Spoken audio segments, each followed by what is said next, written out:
결단을 내리셔가지고 또 지금의 결과가 있지 않았나 싶은데요.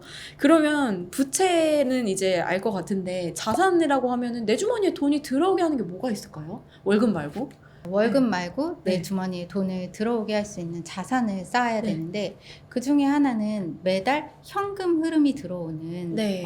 그런 자산이 있을 거예요. 그래서 아. 제가 저희 책에서도 아바타 소득이라고 네. 말씀을 드리는 것 중에 하나인데요. 네. 아바타 소득에는 여러 가지가 있을 수 있어요. 예를 네. 들어서 내가 만약에 뭐 주식에 투자를 했다라고 하면 네. 매달 배당금이 이렇게 들어오는 네. 주식들이 있단 말이에요. 아. 그러면 그것도 하나의 자산이 될 수 있고요. 내가 일을 하지 않는데 배당금이 매달 이렇게 따박따박 들어오는 것이 있을 수 있고 아. 또는 내가 부동산 임대소득, 예를 들어서 내가 상가를 가지고 있는데 월세가 이렇게 들어온다라는 네. 것도 있을 수 있고요. 네. 또는 뭐 요즘은 SNS, 뭐 유튜브 또는 이런 네.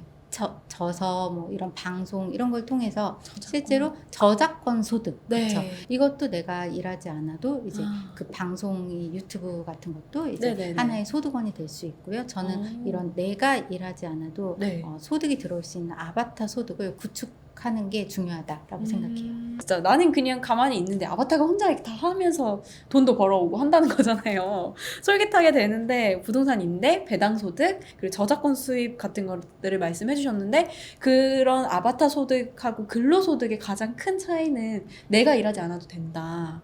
지금도 기억이 나는 것이 어느 날 제가 출근하고 있는데 저희 네. 지하철 타고 이제 출근할 때 네. 그 지하철역에는 부스가 있었는데 네. 그 안에서 이제 스낵도 팔고 네, 네. 뭐 큰 커피도 팔고 그 부스에서 할아버지가 계셨어요. 네네. 근데 그 부스에서 할아버지가 만약에 계속 이렇게 물건을 파시는데 만약 할아버지가 몸이 아프시다 그러면 이제 매점 문이 닫히고 소득이 없으시겠죠. 근데 네. 거기서 한 10걸음만 가면은 자판기가 있었어요. 거기도 아. 커피도 있고 음료도 있고 과자도 있었어요.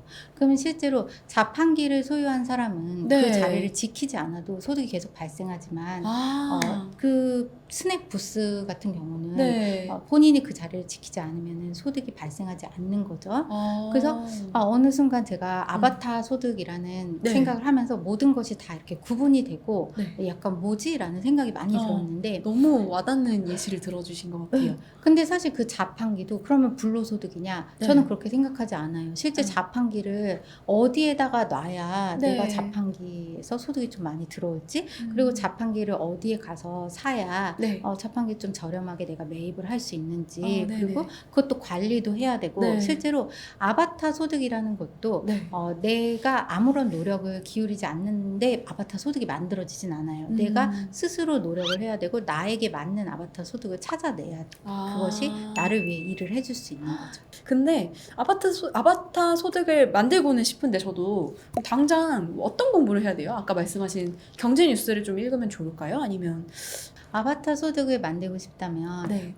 경제 뉴스를 읽는 것도 가장 첫 번째로 제가 권해드리고 싶어요. 네. 그러니까 실제 신문도 모든 것을 다 읽는 것이 아니라 헤드라인만 헤드라인으로 그때 굵은 글자들만 읽기 시작했고요. 네네. 그리고 금리에 대한 거 네. 그러니까 금리가 만약에 오른다 내린다 이게 사실상 우리 부동산 시장이나 주식 시장에도 영향을 많이 주거든요. 그래서 금리 변동에 대한 것 그리고 네. 부동산에 대한 그 헤드라인들도 있어요. 그러니까 네. 어디에 교통이 뚫린다 또는 어디로 뭐 어떤 기업이 있었는데 이전을 한다 뭐 이런 것들이 다 부동산 가격에 영향을 주는 거라서 네. 그런 부분들 그리고 주식에서도 또 기업 동향 네. 그래서 경제신문을 하루에 10분 투자해서 하루에 10분이면 될까요? 네, 헤드라인 위주로 읽고 네, 그리고 네. 그 중에서도 내가 한 기사만 딱 스크랩해서 네. 그것만 통째로 기사를 한번 읽고 이렇게 해서 이 경제에 대한 감을 잡기 시작하는 네. 게 첫 번째로 네. 제가 했던 일 중에 하나예요. 네. 두 번째는 실제로 저는 재테크 책이 저에게 도움이 많이 됐었어요. 그러니까 어떤 실질적인 네. 구체적인 이런 네. 네. 솔루션들을 찾지는 못해도 네. 나의 마인드를 많이 변화시켜줬어요. 제 재테크 책을 읽으면서 그래서 예를 들어서 뭐 부자 아빠 가난한 아빠 뭐 네. 부의 추월차선 이런 책들이 저한테는 네. 또 다른 그런 재테크의 개념들이 있다는 거를 저에게 알려줬고 여기 책에도 또 그런 네. 책들을 정리해 주셨죠. 어떤 게 맞아요, 있는지. 맞아요. 네. 그 다음에는 세 번째는 실제로 본인이 실질적으로 내가 관심 있는 분야에 대해서 아주 적은 돈이라도 시작을 해보는 거예요. 그럼 뭐 예를 들어서 주식이 막 올랐나 내렸나 보는 것만이 아니라 실제로 내 돈에 1,000원이라도 단돈 1,000원이라도 넣어봐라 이런 말씀이실까요? 네, 맞아요. 그러니까 한번 본인의 돈을 조금만이라도 넣으면 그 회사 직원보다도 더 많은 네. 그 정보들을 본인 검색을 아마 하고 있을 거예요. 그냥 보는 거랑 또 내 돈이 그쵸. 실제 들어가는 거랑 다르잖아요. 네. 지금 투자에 대한 얘기를 하고 있는데 주식 투자랑 또 부동산 투자를 병행해서 하거나 아니면 또 나에게 맞는 거를 골라서 하거나 해야 될 텐데 두 가지가 좀 특성이 많이 다르죠.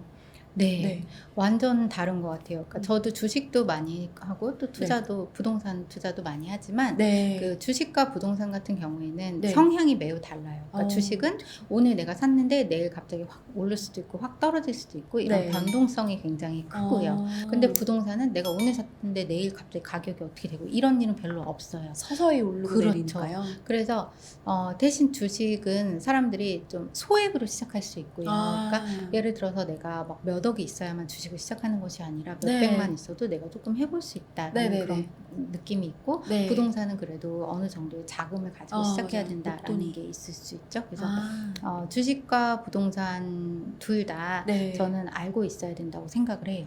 지금 실제로 작가님은 병행해서 투자를 하고 계신 거고요. 네. 일단은 뭐 내 집 마련을 하는 것도 어떻게 보면 투자도 같이 하는 개념이잖아요. 맞아요. 내 그죠? 집 마련이 가장 네. 제가 처음 투자이자 네. 또 가장 중요한 첫 단계인 것 같아요. 내 집 마련을 네네. 처음에 잘 네. 해놓으면 내가 내 집을 마련하고 나서 네. 또 내가 회사를 다니거나 또는 일을 하면서도 내 집도 가치가 네. 상승하면서 가치가. 예를 들어서 나도 얼마를 벌었는데 1년 동안에 우리 집값도 얼마가 올랐다 네. 그러면은 좀 더 안정적으로 나의 자산이 늘어나게 된 건데 네. 저는 어떤 분들은 내 집을 마련을 했고 또 네. 본인은 대출이자를 막 갚느라 되게 힘든데 결국 집값이 막 몇 천만 원이 떨어지는 것도 많거든요. 특히 뭐 서울은 모르겠는데 네. 서울은 그래도 좀 안전하다라고 네. 생각을 하는데 네. 지방 그리고 아. 서울에서도 사실은 내가 번듯한 아파트나 뭐 이런 걸 사지 않고 엄청 이상한 네. 뭐 빌라를 샀다던가 뭔가 그럴 수 있죠. 안 좋은 걸 샀다라고 하면은 실제로 그런 재개발 지역이라고 해서 본인이 샀는데 재개발은 안 되고 계속 20년 동안 돈만 묶여 있고 이런 분도 저는 정말 상담에서 너무나 많이 보거든요. 그렇구나. 요즘에 이제 부동산은 무조건 오른다 이런 게 좀 팽배한 것 같은데 또 무조건 그렇지는 않기 때문에 공부가 필요한 것 같네요. 그리고 또 부동산 같은 경우에 말씀하신 것처럼 이제 내 집 마련을 해놓으면 가치가 오르는 거는 맞지만 내가 정말 급하게 돈이 필요할 때 또 그거를 집을 팔아서 돈으로 만들 수가 없잖아요. 그런 것들도 좀 다르지 않을까 하는 생각이 듭니다. 환금성이라고 하네요. 맞아요. 황금성이 부동산은 좀 떨어지는 면이 많죠. 부동산은 사실 막상 내가 딱 팔려고 내놔도 네. 실제로 한 거래가 되기까지 몇 개월 정도 걸릴 수도 있는 아. 문제예요. 근데 부동산도 황금성이 높은 종목이 있고 좀 황금성이 떨어지는 종목이 있어요. 예를 들어서 아파트 같은 경우는 그래도 황금성이 굉장히 뛰어난 상품이에요. 왜냐면 많은 사람들이 아파트는 수요가 많으니까. 수요가 많기 때문이죠. 근데 예를 들어서 본인 잘 모르는 상태에서 어떤 땅 네. 투자부터 먼저 한다. 그럼 아. 실제 땅은 황금성이 많이 떨어지거든요. 아. 실제 자식에게 물려줘야 될 수도 있는 어, 약간의 진짜. 그래서 제대로 이렇게 레벨별로 레벨이 저는 내 집 마련 이게 첫 번째 그리고 나서 수익형 네. 예를 들어서 월세가 들어올 수 있는 상가나 또는 뭐 오피스텔이던 네. 이런 수익형 그게 두 번째 단계 그 다음에 세 번째 단계가 토지라고 생각을 해요. 그래서 이게 황금성이 이런 순서로 가기 때문에 네. 본인이 처음 시작할 때는 좀 황금성이 뛰어나고 대중적인 것에서 시작을 하고 네네. 이후에 감을 잡고 공부를 한 다음에는 레벨을 높여가는 것을 추천을 드려요. 정말 재테크의 세계는 무궁무진하고 많은 것 같아요. 정말 공부해도 할 게 많은 것 같아서 그래서 더 재밌지 않나 또 이런 생각도 드는데요. 지금까지는 조금 투자하는 방법에 대해서 얘기를 들어봤지만 또 그 외에 저축도 사실 하긴 해야 되잖아요. 그러면 내가 이만큼 버는 거를 어느 정도 투자를 하고 어느 정도 저축을 하고 이런 비중에 대해서 또 궁금해지는데 작가님 책에 보니까 532 시크릿 머니 법칙이라는 게 있더라고요. 532 시크릿 머니 법칙은 네. 50% 저축, 네. 30% 내에서 지출, 그리고 20%는 나에게 투자하라. 비중은 실제 네. 뭐 50, 30, 20이라는 네. 게 자신의 생애 주기에 따라서 달라질 수 있어요. 그러니까 예를 들어서 그렇죠. 내가 아이가 없는 상태면 50% 저축이 가능할 거예요. 근데 네. 만약 아이가 생기고 나면은 그래도 30% 내에서 내가 지출을 해야지라고 해서 지출을 줄이는데 포커스를 좀 둘 수 있고 네. 또 아이가 좀 크고 그럴 때 엄마들이 자기에 대한 투자에 매우 인색하게 되거든요. 그러니까 그렇더라고요. 그럴 때 네. 그래도 내가 나의 자기 개발에 투자를 해서 네. 실제 나의 그 지식을 가치. 쌓고 가치를 높이고 나의 네. 몸값을 높이는 것이 또 네. 우리 집에 미래 소득으로 들어올 수 있거든요. 그래서 더 20 큰 그림을 그리시는 네. 거네요. 네. 어떻게 보면. 나 자신에게 투자하라 20% 이렇게 말하면 어떻게 보면 좀 많은 거 아닌가라고 생각할 수 있지만 그게 전체 인생으로 봤을 때는 나에 대한 투자가 결국은 또 소득으로 이어지고 가치가 되기 때문에 좀 필수적이지 않나 이런 생각이 들기도 하고요. 네. 저축을 50% 하는 거는 진짜 힘들 수 있어요. 네. 그렇지만 인생에 어느 정도 그 균형이 맞아야 된다고 저는 생각을 해요. 그러니까 532 시크릿 머니 법칙이라는 게 꼭 50, 30, 20을 못 채웠다고 해서 내가 실패한 게 아니라 네. 내 머릿속에 아이디어가 있는 거죠. 그러니까 아. 어느 정도의 종잣돈 마련을 위해서 내가 노력을 이 정도 해야 되고 네. 지출을 좀 불필요한 거 줄이기 위해서 노력을 네. 해야 되고 그리고 그러면서도 나에게 자기 개발에 돈을 써야 나중에 미래 소득이 오는 거기 때문에 내 돈에 비율을 맞추는 것을 균형을 맞춰주는 어떤 가이드라인으로 내 머릿속에 생각을 하게 되면은 그거를 딱 맞추지 않아서 내가 실패한 게 아니라 이것을 노력하는 그 과정 안에서 맞아. 삶의 균형이 맞아지면서 더 크게 부가 창출될 수 있다고 생각해요. 그래서 작가님은 실제로 이제 그 50% 저축을 할 때 황금 거위 통장을 이렇게 이름을 붙여서 하신다고 들었는데 어떤 방법인지 한번 알려주시겠어요? 황금 거위 통장은 그러니까 예를 들어서 우리가 지금 당장 이렇게 나에게 따박따박 돈을 가져다 주는 건 아니지만 나중에 더 큰 수입을 가져다 줄 수 있는 그런 시드머니 같은 건데 황금알을 낳는 거위인 거죠. 그래서 황금 거위 통장을 만들 때 중요한 것 중에 하나는 사람들이 내가 이번 달에 저축해야지 라고 하면서 남은 돈을 저축해야지 아껴 써야지 이렇게 생각하는데 실제로 순서를 반대로 어느 정도 저축액을 딱 정한 다음에 그냥 일시적으로 거기다 이체를 하게 하고 남은 돈 안에서 내가 생활을 하는 거를 조금 연습을 해보는 거죠. 그게 어려웠나 봐요. 저는 이제 남은 돈으로 어떻게 50%를 만들어서 저축하지? 이렇게 생각을 했었어서 어려웠던 것 같은데 그걸 바꿔서 순서를 바꿔서 먼저 50% 저축을 하고 남은 걸로 써라. 너무 좋은 방법인데 이게 실천을 하기가 쉽지만은 않을 것 같기도 하고 또 특히 엄마들은 진짜 나는 안 입고 나는 안 써도 우리 아이한테는 막 옷 좋은 거 입혀주고 많이 막 맛있는 거 사주고 장난감 사주고 그런 분들 많잖아요. 막상 저도 그랬던 것 같아요. 그러니까 아이가 태어나자마자 되게 전집 같은 거 엄마들이 많이 해주고 싶어 하거든요. 전집이요? 그렇지만 또 나를 위해서 책 한 권 사려고 하면 이것도 꼭 사야 하나? 이게 도서관에 가서 빌려야 그러니까 빌려볼까 봐 이렇게 이게 나중에 살까 봐 이런 생각을 하게 돼요. 한 권을 살 때도. 근데 저도 그런 시간들이 되게 많았었고 근데 결국에는 엄마가 행복할 때 아이가 행복하다라는 결론을 저는 만들었어요. 그래서 내가 나 자신을 돌봐주지 못하고 내가 행복하지 않은 상태에서는 다른 누구에게도 내가 행복한 느낌을 줄 수 없단 말이에요. 그래서 나를 우선순위로 하는 것이 엄마들에게 물론 어려울 수 있고 저도 굉장히 그게 힘들었어요. 왜냐면 계속되는 죄책감. 나는 예전에 내 머릿속에 있던 나의 아이디어는 엄마는 무조건 희생하고 엄마는 무조건 아이를 위해서 삶을 다 바치고 그래야 되는데 왜 나는 왜 내 삶을 자꾸 생각하게 되고 내가 원하는 건 뭐지? 막 이런 생각 왜 자꾸 하는 거지? 막 이런 생각을 자책감이 되게 많았어요. 그래서 그 시간들이 되게 있었고 그 감정들이 사실은 저의 책에 많이 담겨져 있어요. 돈 공부에 있어서도 또 모든 미래를 설계하는 데 있어서 엄마의 행복이 정말 중요한데 그거를 간과하시면 안 된다.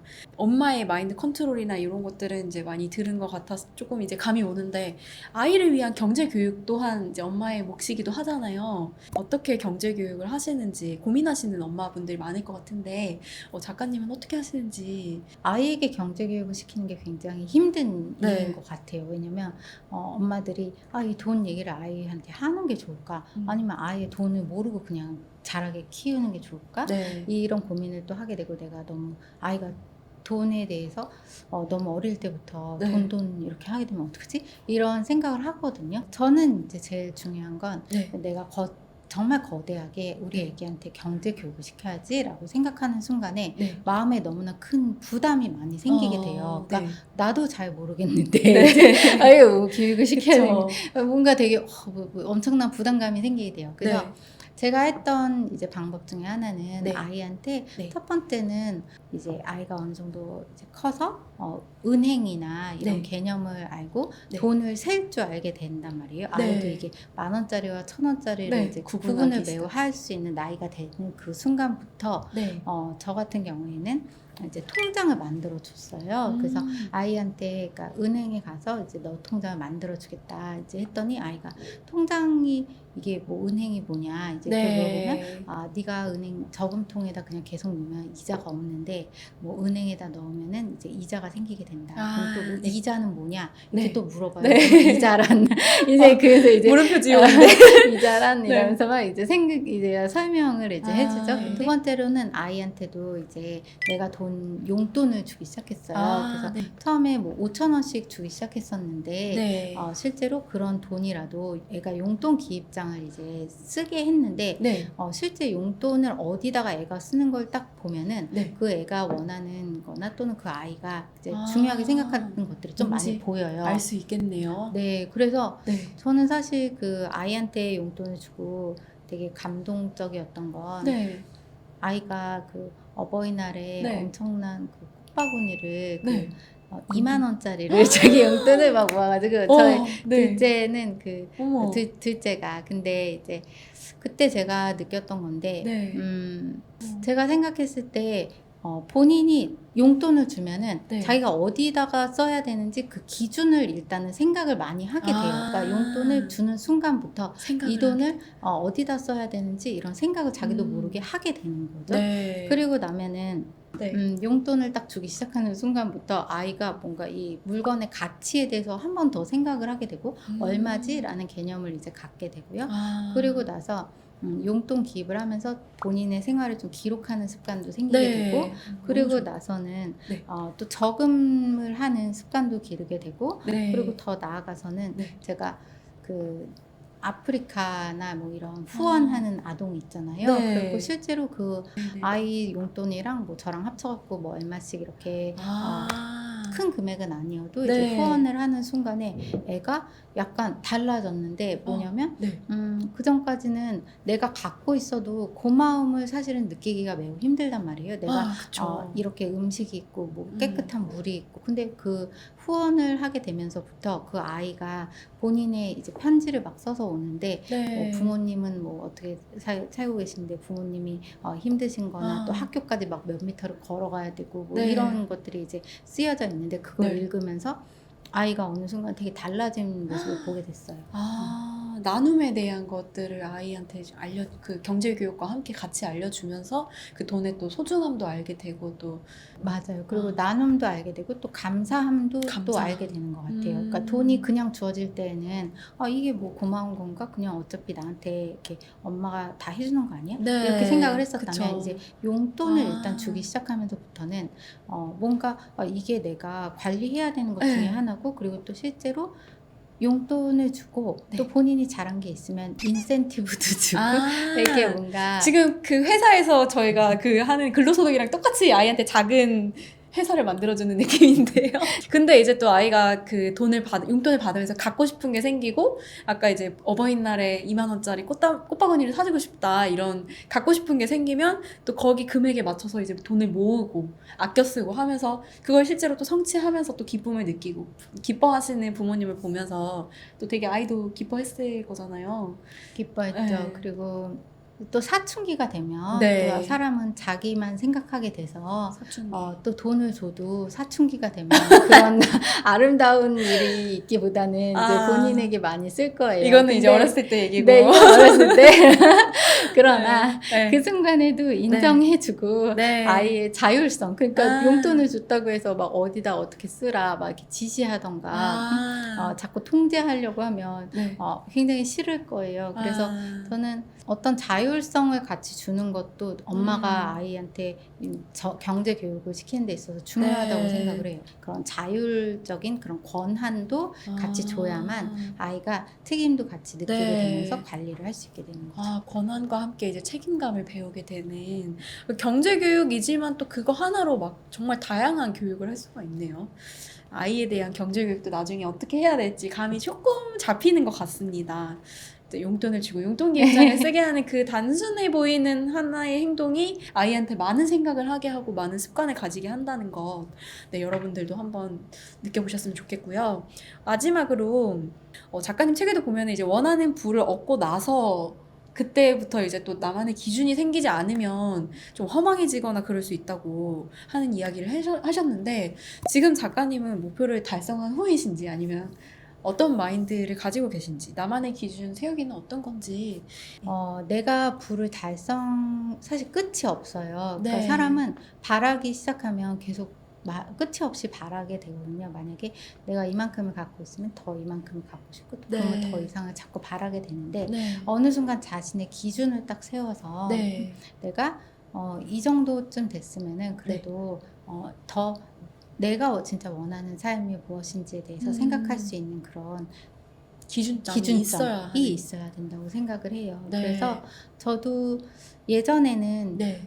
끊임없이 내가 부를 더 만들어야겠다, 더 열심히 일해야겠다, 네. 뭐 이런 생각을 많이 했었다면은 네. 지금은 앞으로의 내가 원하는 것은 좀 네. 무엇일까 네. 이런 생각을 할 수 있는 이제 여유가 되게 많이 생겼고 그리고 또 실제로 경제적으로 안정적인 시스템 그리고 또 내 집 마련 그리고 네. 나에게 아바타 소득이 어느 정도 생기면? 생기고 그러면은 저는 이제 여행이나 또는 네. 가족들과 보내는 시간 이런 네. 거가 되게 중요하다고 생각을 해요. 지금 이제 작가님하고 이제 돈 공부에 대해서 이야기를 하면서 목표를 세워야겠다는 생각이 들기는 드는데, 그 목표가 어느 정도여야지 제가 만족할지도 지금 사실 잘 모르겠거든요. 이제 구체적인 목표를 일단은 세워야 되는 거죠. 그게 그래도 없으면 그냥 끝이 없이 계속 바랄 것 같아요. 작가님이 책에 써주신 어떤 어부와 미국의 부자 사업가가 만난 이야기가 있었잖아요. 그 이야기 혹시 기억나시나요? 한번 네, 들려주시겠어요? 그 어부가 열심히 매일매일 일을 하지 않고 네. 어느 일정 시간에만 네. 그 물고기를 잡고 네. 그리고 나머지 시간은 쉬고 네. 뭐 이렇게 가족과 이렇게 보내고 네. 이럴 때 그 미국의 어떤 부자 사업가가 네. 그 어부를 이제 본 거죠. 그러면서 네. 이렇게 있을 때가 아니다. 이제 시스템을 만들고 아. 더 열심히 일을 하면은 더 네. 많은 것을 구축을 할 수 있을 텐데 그 어부는 그냥 이제 조금의 시간만 투자해서 낚시를 하고 다른 시간들은 그냥 가족하고 보내거나 빈둥빈둥 했다 이거예요? 네. 네. 그때 이제 그러면은 어부가 이제 물어봐요. 그러면 내가 그렇게 돈을 많이 벌고 이렇게 시스템 구축하고 막 이랬을 때 그럼 네. 그러고 나서 왜 그 다음에 뭐 할 거냐 이렇게 물었더니 그러면 그러고 나면 가족과 시간을 보낸다던가 네. 이제 빈둥빈둥 하면서 살 수 있지 않냐 했더니 아. 나는 이미 그렇게 살고 있다. 아. 근데 네. 그 이야기가 네. 실제로 마음에 와닿았던 거는 네. 사실 우리가 바라는 삶이 그렇게 멀리 있는 것도 아니고 네. 그렇게 이루기 힘든 것도 아닌데 네. 우리는 아등바등 계속 살아가고 있는지도 모른다라는 생각이 들었어요. 그래서 본인이 원하는 그 삶의 기준이나 그리고 본인이 원하는 부의 기준을 네. 좀 명확하게 설정을 해놓고 나면 그때부터는 자유로운 감정을 느끼게 될 거예요. 그게 사실 되게 어려운 문제예요. 그래서 사람들이 내가 어느 정도의 기준을 세워야 되고 네. 어떻게 뭐 어디까지 가야 되는 거고 그럼 그거 뭐 어떻게 해야 되는 건지 사실 감이 잘 안 오거든요. 네. 그래서 저는 엄마들에게도 이렇게 이야기를 해요. 일단은 그래도 종잣돈 1억 원까지 네. 모으는 것을 일단 목표로 해서 종잣돈 1억 원을 모으고 나면 하면 네. 그 다음부터는 이 돈을 어떻게 내가 불어나게 활용을 하고 재테크에 네. 나의 지식을 담아서 네. 조금 더 빠르게 불어날 수 있는지 그걸 네. 마련하고 네. 그런 다음에 그런 과정 속에서도 계속해서 내가 바라는 삶이 어떤 것인지 네. 조금 구체적으로 그려보는 것이 중요한 것 같아요. 네, 오늘 너무 좋은 말씀 많이 해주셔서 깨달은 것도 많고 보시는 분들도 조금 느끼시는 게 많을 것 같은 시간이었는데요. 네, 엄마가 되었을 때도 저 같은 경우에도 좀 나를 잃지 않고, 그쵸? 나를 잃지 않고 좀 돈 공부를 하면서 목표를 달성할 수 있는 인생을 살아야겠다는 생각을 해보게 됐습니다. 너무 좋은 말씀 많이 들려주셔서 감사하고요. 보시는 분들도 무조건 엄마라고 해서 희생만을 하지 마시고 희생만 할 게 아니라 조금 더 나 자신을 되돌아보면서 부자 엄마로 거듭나시길 바라겠습니다. 감사합니다. 감사합니다.